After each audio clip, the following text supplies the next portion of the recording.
Hi everyone, this is Paul Kiger from Supporting Act Counseling. Thanks for tuning into the video. Today is part 2 of our 3-part series on how to make the changes in your life that you want to make. And so if you haven't seen part 1, go over there and check it out. But a quick overview of that is we often sit around wanting to make a change. Maybe we have some motivation, but we're sitting and we're waiting for that inspiration. And that inspiration will lead to motivation, and that motivation to action. But in Mark Manson's book, The Subtle Art of Not Giving an F, he calls this the do something principle. And instead of sitting and waiting for the inspiration, just start doing the action. Just start doing something. That's going to lead to motivation, and that motivation is going to lead to inspiration.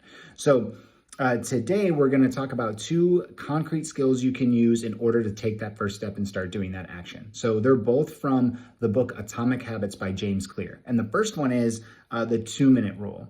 And so the 2-minute rule, and it can be for you 2 minutes, 3 minutes, 5 minutes, whatever you make it to be. But I'm going to use the same examples I used in my previous video around going to the gym or exercising, working out, and writing or creating content. So the 2-minute rule says just do the action, the new routine, habit, rhythm that you want to do for 2 minutes. So if it's the gym, just go, let's say you want to go 3 days a week and just do it for 2 minutes. Maybe for you it's 5 minutes, right? And so this serves a few different purposes. The first one is that you're at the gym and you did 5 minutes, and 5 minutes is better than no minutes. It also is creating this kind of situation in which you're getting kind of used to that habit of getting up and going and what it feels like to go to the gym and be there.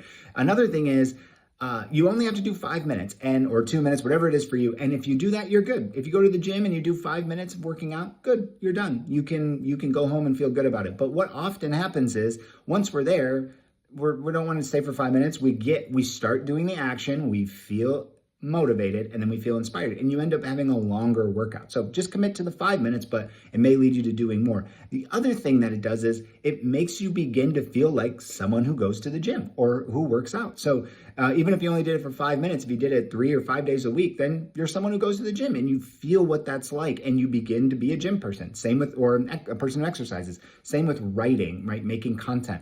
I encourage, my clients who are artists or creatives, sit down for 2 minutes a day and write. Naturally, you'll probably end up writing more than 2 minutes, but if you don't, that's okay. You did your 2 minutes and that's great. And also, if you're writing every day for 2 minutes, you begin to feel like a writer, and it's more likely that you're going to keep with that rhythm. So the second skill that you can use is, I'm going to give a little background first before I get to it, but when we think about something like going to the gym or working out, we think about, okay, I got to get my clothes together, my gym clothes. I gotta go out maybe outside in the cold, right? Start my car, drive there, check in, go to the locker room, get changed. We're thinking of the 20 steps it takes to go to the gym, right? And that lowers our motivation to go. So instead of doing that, think about boiling and distilling it down to a small step that is going to lead you to going and doing that action without thinking about all the rest. So for example, going to the gym, don't make the goal going to the gym and thinking of all those steps in between. Just think about getting your clothes on and getting out the door. Because I know for me, if I'm going to work out, once I've got my gym clothes on and I'm out the door, I'm going. Even if I only go for a short time, I'm going. That's the hard part. So for whatever, so for whatever change you want to make, I know someone who wanted to start stretching more.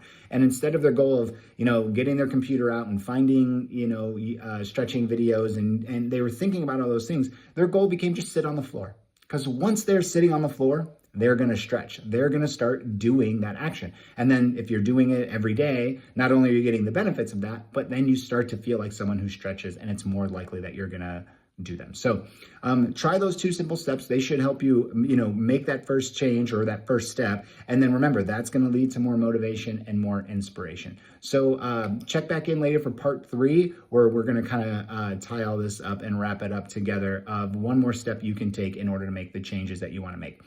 Thanks for tuning into the video.